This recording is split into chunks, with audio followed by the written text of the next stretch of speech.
class 8 Khurda uprising part 2 part first पर part second पर अमुक जन खुर्दा अपराइजिंग पढ़ान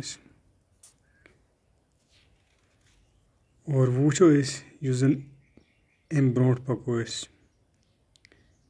ये जन hereditary military commander deposed king यानी कि डिपॉजिट मतलब गो डिसमिस्ड किंग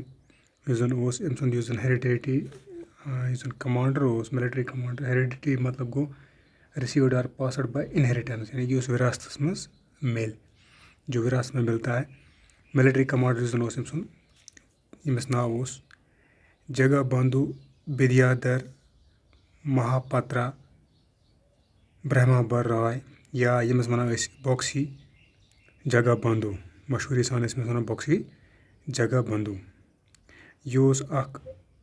डिस्पोजिटेड यानी कि बेदखल आमुत कर लैंड होल्डर तो यह बनियामुत यूता मतलब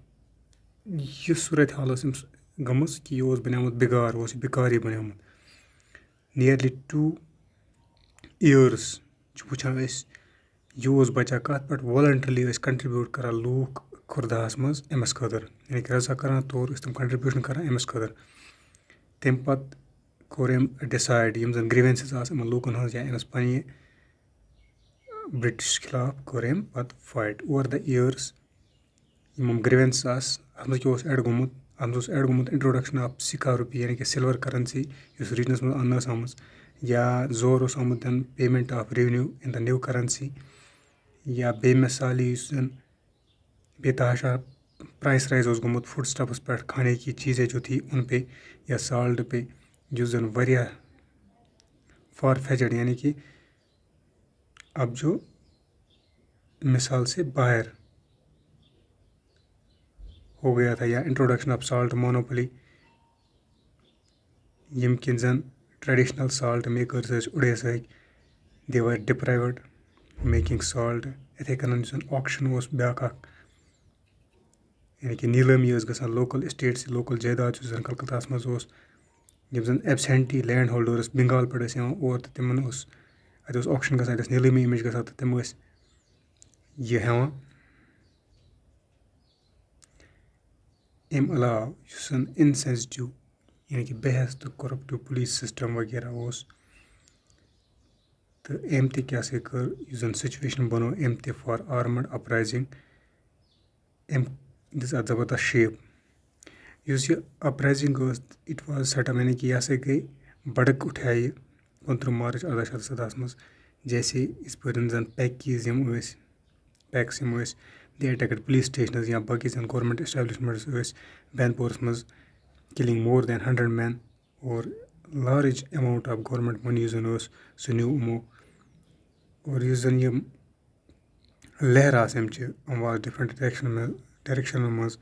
खुर्दा बनिया अमुक मेन मरकज जमींदारस या रॉयटस काश्तकार वगैरह यमो कोरक ज्वाइन पैक्स बड़ जोश सान यमो न ज्वाइन कोर या यमो न शिरकत कर दे वर टेकन टू टास्क अम आय करना नो रेंट कंपेन आय चलान ब्रिटिश जन तमो कर कोशिश पैक्स अत नेबर कड़न मगर अम गई फेल 14 अप्रैल 1817 मज बॉक्सी जगबंधु यह लीड कर 5 to 10,000 पैक्स और बेम जन मेन फ्राम कांत ट्राइब यमो कोर सीज पूरी और यमो कोर जन यह हेजिटेंट किंग हिचकिचाने वाला किंग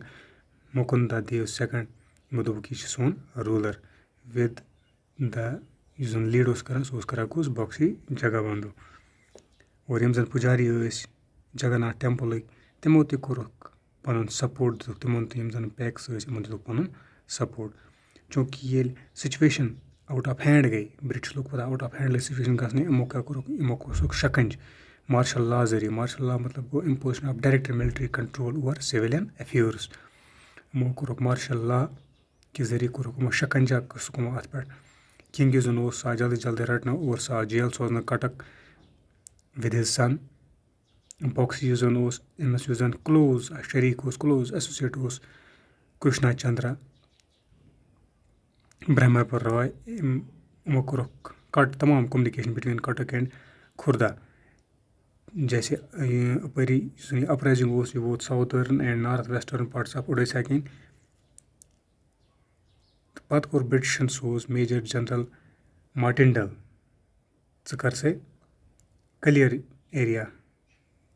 यम जन पैकस एहद पगड़ नश कर यह क्लियर और इसे पे अनाउंस करना रिवार्ड्स कम खतर for the arrest of boxy जगह बंधु और एसोसिएट्स इन खतर आए रिवार्ड्स अनाउंस करना और यह इनवोल ऑपरेशन अत मज गई हंड्रेड्स ऑफ पैकेज तम आए मारना वारिया चल डीप जंगलन मज बैठ और कह आए करने मज स्कीम आए दिन एमनेस्टी यानी कि आम माफ़ी एमनेस्टी मतलब गो आम माफ़ी सह पीरियड ये मज ऑफेंडरस टाइम दिन या ये ऑफेंडरस वन ऐसे कर गलती मगर ची वो माफ़ी वन सजा दिन कह आम माफ़ी तहत आए तम घर बाय मे 1817 यह अपराइजिंग यह आए अंडर कंट्रोल करना आउटसाइड खुर्दा रोज ये कंटिन्यूसली बरकरार बॉक्सी जगह बंधु ने जरिए with the help of its his supporters जैसे राजा ऑफ कुजुम या बाकी यम निडर वफादारी पैकन हज तीस कालस रोज यह कंटिन्यू आउटसाइड खुर्दा यीतिस कालस एम सरेंडर कोर मे 1850 मज और ब्रिटिशन क्या कोर पन्ने तरफ यमो कर पॉलिसी ऑफ लीनियंसी अख्तियार इनके नरमी बरतो यमो इंटेलिजेंस मर्जी के मुताबिक हेकू तुम काम कर इंटेलिजेंस इथे फोरबियरेंस सब्र तहमुल सो गमो काम toward the people of Khurda और प्राइस ऑफ साल्ट आए रिड्यूस करना रिफॉर्म्स आए करना in police and justice systems मज रेवन्यू ऑफिसर्स यम जन करप्ट तम आए डिसमिस करना फ्राम सर्विस और फार्मल लैंड होल्डर्स लैंड आव रिस्टोर करना और यह सन बादशाह सुंद Khurda king of Khurda Ram Chandra Dev third अम्स एलो करना he was allowed to move Puri और अम्स आ then charge Jagannath temple with a grant of rupees 24,000 in nutshell last पर वन कि यह ओस गोडनुक मशहूर anti British armed uprising Odisha मज यम हसा जबरदस्त असर त्रो फ्यूचरस मज ब्रिटिश एडमिनिस्ट्रेशन पे अम साइड या अथ हिस्सस मज यथ कंट्री मज दपा अगर ट्रूली अगर ऑनली सिर्फ ये वन यह पैक रिबेलियन तो यह गई अमिच कम बयानी करें तमिक मतलब इस तरह फिक्र यह खुद अपराइजिंग यह पे हिसाब जान uprising for a heavenly kingdom of great peace चूँकि इस पर वुचान इंडिया मज 1857 मज रिवोल्ट चलान मैसिव पॉपुलर अपराइजिंग इथे कन साउथ पार्ट्स ऑफ चाइना मज चलान यह गो स्टार्ट 1850 मज और सप्रेस गो 1860 मज यम जन सासन मज लेबरिंग पुअर पीपल यमन लीड कर होंग जोक्यन यह फाइट कर for the establishment of heavenly kingdom of great peace अत वन टेपिंग रिबेलियन होंग जोक्यन यम करवर कोर्मुट क्रिश्चियनिटी मज और यह अगेंस्ट ट्रेडिशनल रिलीजनस प्रैक्टिस कर चाइनास मज जैसे कन्फ्यूशनिज्म तो बुद्धिज्म और यम जन रेबल्स टेपिंग रिबेलियन यम यसान किंगडम गज एस्टेब्लिश गन ये जन क्रिश्चियनिटी प्रैक्टिस करना ये कंसे पन प्रॉपर प्राइवेट प्रॉपर्टी कहीं डिफरेंस गना सोशल क्लास मज बिटवीन मेन एंड वुमेन इथे कन तत कंजप्शन ऑफ ओपियम गसान टोबैको अल्कोहल या यस जन एक्टिविटी गसान